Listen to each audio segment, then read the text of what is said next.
Satu. Assalamualaikum warahmatullahi wabarakatuh.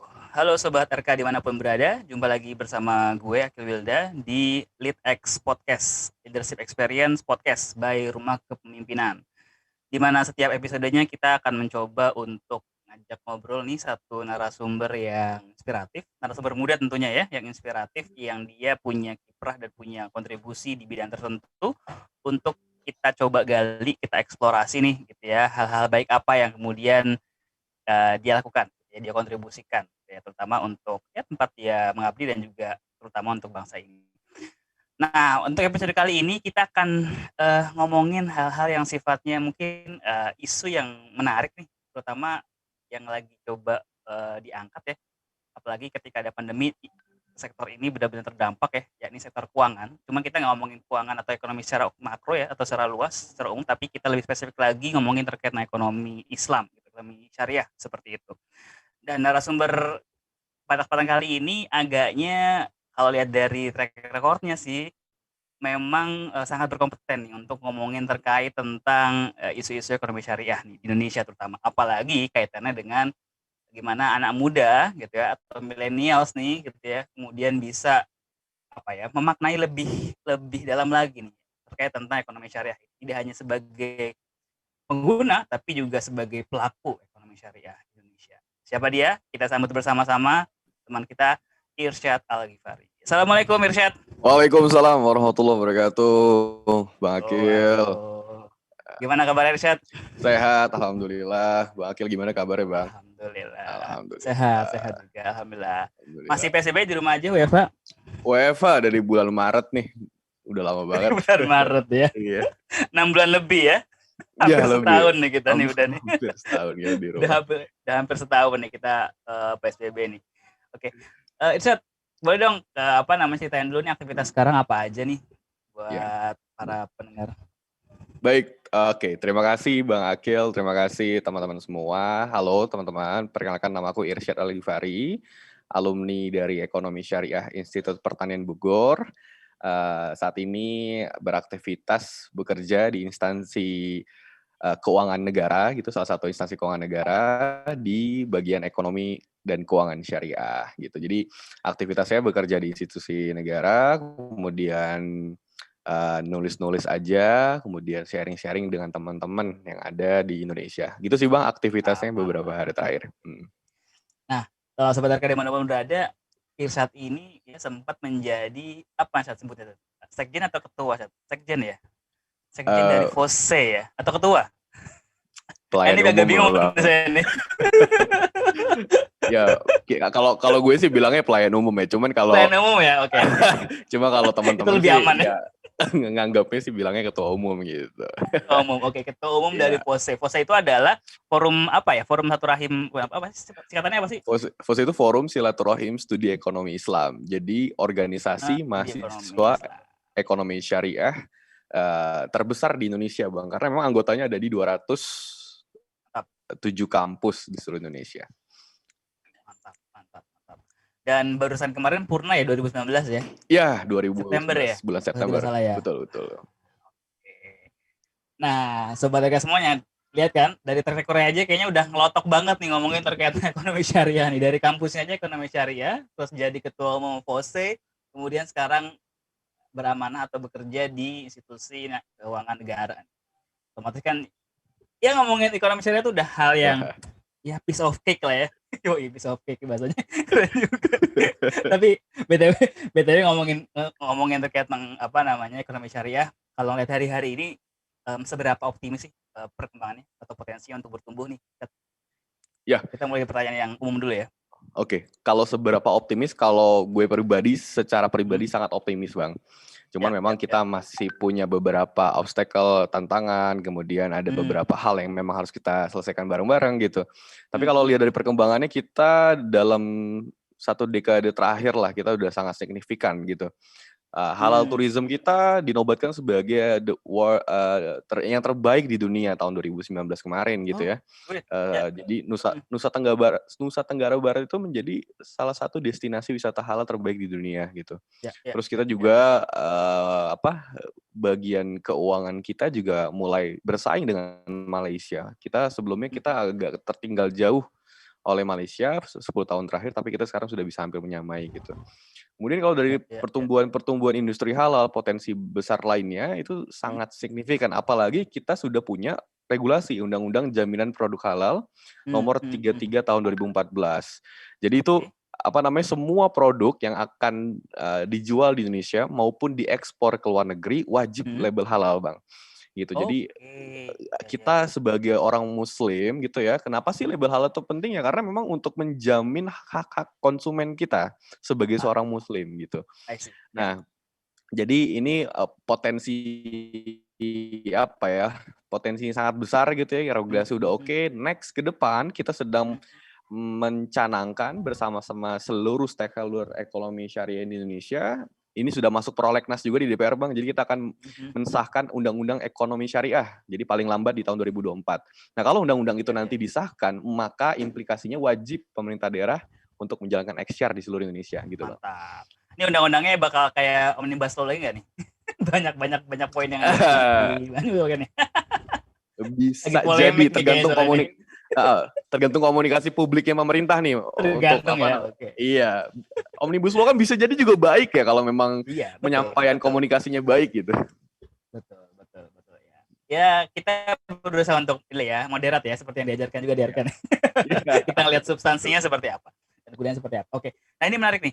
Kita ngomongin ekonomi syariah di Indonesia yang notabene punya penduduk Muslim terbanyak di dunia, ya kan? Itu jadi pasar ya. Kalau kita lihat secara kacamata ekonomi kan itu jadi pasar ya. Namanya populasi itu kan sebenarnya jadi pasar dalam pemicu pertumbuhan dari ekonomi sendiri.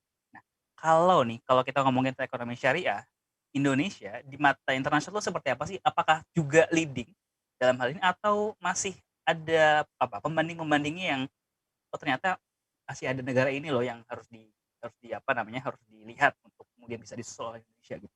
Gimana kalau dari dunia internasional melihatnya? Ya, kalau dari dunia internasional secara komprehensif kita sudah sangat diperhitungkan ya, Bang. Maksudnya kita posisi kita sudah mulai masuk 10 besar di hampir semua bidang sih memang. Tapi kalau dari aspek keuangan syariah kita memang masih tertinggal oleh Malaysia. Kalau beberapa aspek juga London atau Inggris juga sudah mulai leading gitu ya. Kemudian Jepang, Korea Selatan dengan wisata halal juga sudah mulai masif perkembangannya gitu. Tapi kalau Indonesia, dahsyatnya Indonesia itu adalah kita satu-satunya negara dengan popularitas Muslim terbesar di dunia dan kita demokrasi, Bang. Sistemnya demokrasi. Malaysia itu sistemnya kan sebenarnya secara nggak langsung adalah monarki konstitusional gitu. Monarki konstitusional, betul. Dia Perdana Menteri, dipimpinnya kerajaan, komando artinya. Kita Muslim, negara Islam besar gitu ya, dan kita demokrasi. Ini sebenarnya kekuatan yang dahsyat, sumber daya alam kita juga banyak gitu ya. Kemudian masyarakat kita sekarang harusnya sudah makin aware nih tentang Islamisasi di Indonesia udah makin mantap lah. Jadi orang-orang sudah mulai aware buat produk halal, aware buat gaya hidup halal dan sebagainya gitu. Yes. Ada arus yang kemudian ya secara tidak langsung mendorong pertumbuhan ekonomi syariah sendiri ya, gelombang brand halal tadi ya, wisata, kemudian produk-produk halal dan seterusnya. Nah, kalau ngomongin terkait ekonomi syariah sendiri sebenarnya secara konsep dia dimensinya apa ya sih, Chat?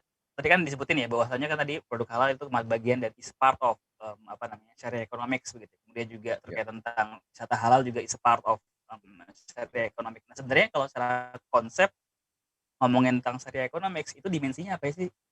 Coba bisa dijelaskan pada para audiens nih. Ya, oke, ini harus pelan-pelan karena filosofi banget gitu, Bang. Berat lah. Kayaknya bakal jadi 2 SKS, 3 SKS nih kayaknya nih.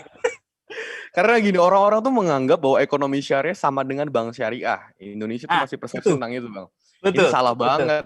Bukan salah sih, memang salah banget gitu menurut gue. Karena bank syariah itu part of keuangan syariah. Keuangan syariah itu bagian kecil dari ekonomi syariah gitu. Nah, jadi gue pengen jelasin dari filosofi dasarnya dulu, baru ke konsep apa sih XR gitu ya. Yang pertama sebenarnya gini, ekonomi syariah itu, kalau ada yang bilang, apakah ekonomi syariah itu adalah penggabungan antara sistem sosialis komunis dengan sistem liberalisme kapitalisme? Sebenarnya Wah, ini udah mulai berat nih ya. Jadi mantap. Ada yang mengatakan bahwa XR tuh bagian dari dua ini. Sebenarnya enggak gitu loh. Ekonomi syariah itu adalah titik tengah, titik temu.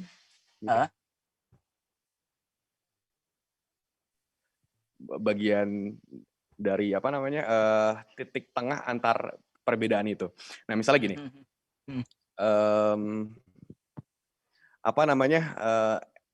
ke ekonomi konvensional itu membolehkan adanya kebebasan pasar gitu. Bahkan market itu menjadi dewa, menjadi Tuhan lah di dunia konvensional gitu. Nah, sedangkan kalau sosialisme itu, komunisme itu menentang adanya kebebasan pasar. Betul. Otomatis negara wajib mengkontrol segala aktivitas pasar gitu. Dan tanpa kelas ya. Dia tanpa kelas, betul, tanpa kelas. Nah, ekonomi syariah ini sebenarnya juga membolehkan kebebasan pasar. Tapi dengan batasan dan catatan, Bang. Misalnya gini, dulu kejadian di zamannya sahabat Rasul Umar bin Khattab gitu ya, pernah terjadi rakyatnya request pada Umar untuk minta harga suatu barang itu coba diubah gitu, jadi harga tertentu misalnya gitu. Nah, Umar melarang hal tersebut, nggak boleh katanya. Saya sebagai khalifah, sebagai pemimpin negara tidak berhak untuk mengatur harga gitu. Kecuali harga itu berubah jadi mahal, rakyat nggak bisa beli, itu karena adanya mekanisme penimbunan. Jadi negara itu hadir ketika ada kezoliman, ada ketidakadilan di sebuah sistem pasar gitu, sebuah market. Nah, bagi gue sebenarnya ini sistem yang luar biasa gitu ya. Sebenarnya boleh, nggak apa-apa, kompetisi itu dibolehkan sama Islam. Misalkan barang yang berkualitas tuh nanti dipilih sama konsumen apa enggak, itu memang dibebaskan market. Tetapi kalau nanti persaingannya udah mulai nggak sehat, wasitnya negaranya harus hadir di negara pasar. yang mengintervensi ya. Negara wajib intervensi gitu, Bang. Nah, itu baru dari satu aspek gitu. Yang kedua, Adam Smith, Keynesian segala macam itu merilis teori-teori konvensional. Misalkan Adam Smith merilis bukunya Wealth of Nation. Padahal di buku pertama dia itu dia bikin judulnya kurang lebih sih tentang moral gitu, Bang. Tentang etika moral lah. Tentang bagaimana berekonomi atau berbisnis dari ya sesuai moral dan etika gitu. Tapi di buku yang kedua, dia The Wealth of Nation itu menceritakan kontradiktif banget dengan buku yang pertama. Gue nggak tahu kenapa sih. Kapitalistik sekali ya. Sangat kapitalistik gitu ya. Padahal di buku pertama ini menegakkan ekonomi yang sangat moral, mungkin muncul agama. Paradoksnya di situ tuh. Paradoksnya di situ. Nggak tahu dia lagi main sama siapa gitu ketemu. Nah, setelah buat itu sebenarnya pada dasarnya setelah gue pelajarin istilahnya kalau asbabun nuzul kali ya, kenapa itu buku bisa ditulis, karena memang dia mengamati sebuah fenomena yang terjadi di negaranya dan akhirnya dia menimbulkan sebuah pre-assumption gitu. Jadi ekonomi konvensional itu based on assumption. Jadi pertama adalah ekonomi konvensional based on assumption, dan itu tidak berlaku universal karena dia cuma ngamatin di wilayah negaranya doang gitu. Nah, ekonomi syariah, Bang, itu dia based on-nya adalah turut. Turut itu adalah Al-Qur'an, Sunnah, kemudian based on-nya adalah kejadian-kejadian ekonomi yang sudah terjadi baik itu di zaman Rasul, di zaman tabi'in gitu, sahabat Rasul segala macam. Itu yang menjadi sebuah satu kesatuan keilmuan. Artinya, ekonomi syariah itu universal, berlakunya itu secara umum, kemudian yang kedua based on empiric, jadi sudah pernah terjadi, artinya validitasnya mendekati 100% gitu ya. Artinya bagian sejarah itu kan sejarah itu adalah sebuah peristiwa yang terulang gitu. Artinya kalau ekonomi syariah itu empirik, sejarah yang terulang, maka itu akan menjadi sebuah teori yang hampir mendekati pasti gitu. Nah, dari situlah yang bahwa validitas dari ekonomi syariah itu sangat lebih valid daripada konvensional. Ya. Buktinya apa? Ya kita udah hampir 100 tahun terakhir menerapkan sistem ekonomi konvensional gitu ya, tapi kita sudah berkali-kali terjadi Great Depression, krisis ekonomi, ketidakadilan, kesenjangan di mana-mana. Karena memang kapitalistik yang sangat mendominasi di dunia gitu. Nah, ekonomi syariah hadir dengan apa? Satu prinsipnya bertransaksi dengan berkeadilan, kemudian kerjasama dalam kebaikan, adanya no one man left behind. Jadi kalau Sustainable Development Goals itu bilang nggak boleh ada satu yang tertinggal. Nah itu ekonomi syariah nggak boleh ada udah satu dulu yang tertinggal. Dan udah lebih dulu ya sebenarnya. Udah lebih dulu, betul. Bahkan kalau kita lihat konsep yang lebih mikro lagi, zakat, infak, sedekah, wakaf gitu ya. Zakat as a social protection in civilization. Jadi zakat adalah sebuah proteksi sosial di masyarakat. Kenapa? Ketika kita bayar zakat, zakat disalurkan, maka sebenarnya zakat itu fungsinya adalah untuk menjaga kehormatan dari seorang manusia. Dia prasejahtera, dia miskin. Dengan adanya zakat itu mengangkat derajatnya. Dengan adanya zakat mengangkat dan mencegah dia convert agamanya. Dengan adanya zakat membuat dia adanya empowerment, adanya development terhadap skill maupun ini. Akhirnya dari mustahik menjadi muzaki. Nah makanya sebenarnya Exshare ini kalau dikatakan sosialisme kapitalisme digabung jadi dengan apa? Sosialisme digabung kapitalisme, menurut gua enggak sih. Ini lebih baik daripada sosialis dan kapitalisme gitu, Bang. Berarti bisa dikatakan if you talk about Sharia economics, dia tidak hanya sebagai it's not just an option ya, tapi adalah a comprehensive solution ya sebenarnya. Bukan opsi, bukan pilihan-pilihan, tapi adalah jawaban atau solusi dari kekurangan di masing-masing sistem ekonomi yang sebenarnya yang kita kemudian ini ya. Betul banget. Seperti itu. Nah, ini semakin menarik nih sobat semua. Jadi kita ngomongin terkait ekonomi syariah ya di Indonesia punya produk yang luar biasa, istilahnya marketnya luar biasa begitu ya, dan memang semangat apalagi dengan mayoritas muslim ya, semangat menggunakan produk halal gitu ya, semangat berhijrahnya pun juga hari ini semakin tinggi juga nih, gitu. Dan itu menjadi ini hal yang patut kita syukuri juga. Nah, ngomongnya terkait tentang kondisi ideal nih, tentu kan sekarang ya banyak orang yang mencoba untuk menganalisis bahwa kondisi ekonomi syariah belum sampai titik ideal ini. Nah, kalau menurut Irsyad nih, seberapa ketika kita ngomongin terkait ideal, seperti apa sih kondisinya nantinya gitu ya, ketika satu penerapan ekonomi syariah di suatu negara bisa dikatakan sebagai kondisi penerapan yang paling ideal. Ketika apa nih? Ya. Oke. Ya Bang, gue di dunia Exshare itu sebenarnya baru banget sih, baru dari 2015 gitu ya. Mulai dari sudut pandang sebagai masyarakat biasa, sudut pandang sebagai mahasiswa, sekarang sudut pandang sebagai seorang dari sisi government, dari sisi pemerintahan gitu ya.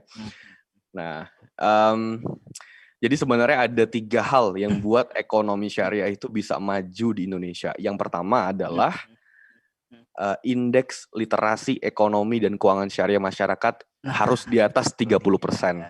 Gitu. Sekarang berapa angkanya? Sekarang Bank Indonesia itu merilis survei literasi di 2019 itu kita baru 16,3%. 16 untuk mencapai 30%. Iya, tapi kalau survei dari OJK tentang keuangan syariah itu lebih rendah lagi, bahkan sekitar 8%-an gitu. Ah, really? Jadi, iya. 8%? Betul. Oke. Jadi malah lebih rendah lagi. Oke. Nanti kalau ditarik lebih dalam lagi, investasi di saham syariah itu 0,0 sekian persen, lebih kecil lagi. Oke. Jadi ini masih apa ya?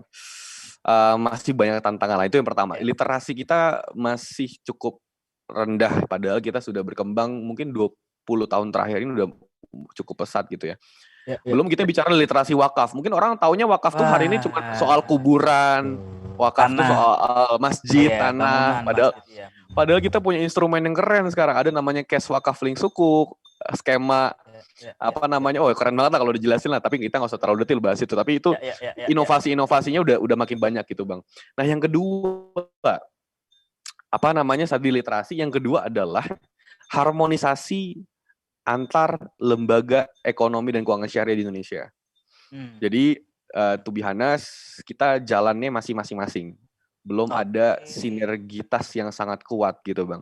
Jadi perlu adanya tokoh pemersatu semua barisan gitu ya. Istilahnya kalau kita mau sholat ya softnya rapat dulu gitu.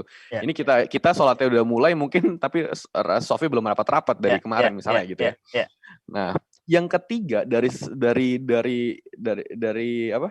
Yang pertama tadi adalah literasi, yang kedua adalah harmonisasi, yang ketiga adalah infrastruktur ekonomi dan keuangan syariah itu harus benar-benar matang. Kita sekarang kita harus bangga, kita udah punya namanya kawasan industri halal modern Cikande, Bang. Itu di daerah Banten. Kita udah punya kawasan industri halal gitu ya, nanti itu akan jadi kompleks produk-produk halal gitu, itu akan sangat bagus.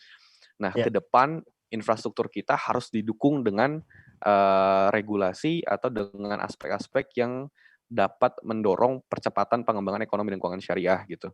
Kalau gue pernah ke Osaka gitu, ke Kyoto, kita di airportnya aja itu memang musolanya wangi banget, gede gitu ya. Kemudian udah ada peta untuk wisata di Kyoto dan Osaka tentang wisata halal gitu. Wisata halal. Dan bahkan kalau jadi Olimpiade Tokyo 2021 nih, itu penyelenggara Olimpiadanya sudah menyediakan musola portable. Jadi musolanya dari truk gitu, kapasitasnya 60 orang, itu kita bisa sholat. Jadi truk dijadiin musola gitu. Nah, dalam aspek omnibus law itu ada salah satu klausul pasal yang menyatakan bahwa sekarang UMKM itu untuk sertifikasi halal itu udah nggak bayar, Bang. Gratis dibayarin pemerintah. Jadi ini akan mendorong percepatan tadi produk-produk halal di Indonesia. Halal, karena kalau bayar UMKM tuh nggak sanggupnya apa? Satu, biaya, kedua waktunya nggak ada. Mendingan gue jualan daripada ngurusin regulasi sertifikasi halal gitu. Betul. Yang ketiga, gue kan jual pakai jilbab. Ngapain? Orang masa curiga gue jual babi misalnya gitu. Oke. Menarik. Ada 3, Bang, menurut gue. Oke. Poin yang kedua menarik nih. Kita belum punya tokoh, belum punya leader yang kemudian menjadi panutan, menjadi flag gitu ya, menjadi bendera di Indonesia yang kemudian bisa sebagai pemersatu. Sejauh ini so far, please mention the name. Menurut Irsyad siapa yang so far ya, yang kelihatannya menuju ke arah sana? Wakil Presiden? Oh, kalau beliau sangat concern, maksudnya sangat fokus dengan ekonomi syariah. Menurut Irsyad beliau nih tokohnya pemersatu. Saat ini sosok yang paling tinggi sesuai jabatan hierarki di Indonesia ya Bapak Wakil Presiden untuk ekonomi keuangan syariah. Tetapi memang nama lain? Kita butuh tokoh, maksudnya tokoh yang lain itu buat menyeimbangkan lah. Mungkin beliau tokoh yang lah ya. Tokoh sepuh gitu ya. Diwawancara ini harusnya nih. Oh, enggak. Maksudnya beliau biarkanlah di belakang menasihati kita yang muda-muda gitu, ngasih wejangan, ngasih nasihat. Karena begitulah fungsi orang tua kan, orang sepuh kan gitu ya. Betul. Memberikan nasihat begitu. Betul. Yang mendorong yang tampil di depan mendorong ya anak-anak muda, maksudnya usia 50, 40 misalnya gitu, nggak apa-apa gitu. Nah, kalau yang lain sebenarnya, Bang, to be honest, ekonomi syariah itu di Indonesia karena mungkin arusnya belum terlalu besar ya gini. Jadi gue selalu yakin percepatan pengembangan XR di Indonesia itu sejalan dengan kondisi politik Islam di sebuah negara. Jadi kalau sebuah negara itu politik Islam, arus politik Islamnya tidak besar, maka XR-nya itu bisa jadi agak lambat dalam berkembang gitu ya. Nah, terus pertanyaannya, kenapa sih kok di London, di Korea Selatan, di segala macam itu bisa berkembang pesat XR dan industri halal tanpa ada politik Islam di parlemennya misalnya? Sebenarnya itu terjadi arus politik Islam juga, tapi bukan dari internal negaranya, tapi dari eksternal, dari Timur Tengah. Contohnya gini, Bang. Korea Selatan, kota Seoul. Jadi gue pernah ke Itaewon, ke Myeongdong Street, itu banyak banget produk halal, dan mereka mengembangkan wisata halal itu sejak 2017, jadi baru banget. Mereka mengembangkan wisata halal gara-gara 2017 Perdana Menteri Korea Selatan yang perempuan sebelumnya yang ditangkap korupsi ini, itu membuat kebijakan yang lebih condong ke poros Washington DC, bukan poros Beijing. Sedangkan jumlah wisatawan paling besar di Korea Selatan itu adalah wisatawan China, which is dari Beijing. Nah, Cina marah, akhirnya diembargo. Jadi orang-orang Cina nggak boleh berkunjung ke Korea Selatan. Korea Selatan bingung pusing gimana pemasukan pariwisatanya nih menurun drastis gara-gara orang Cina nggak datang lagi.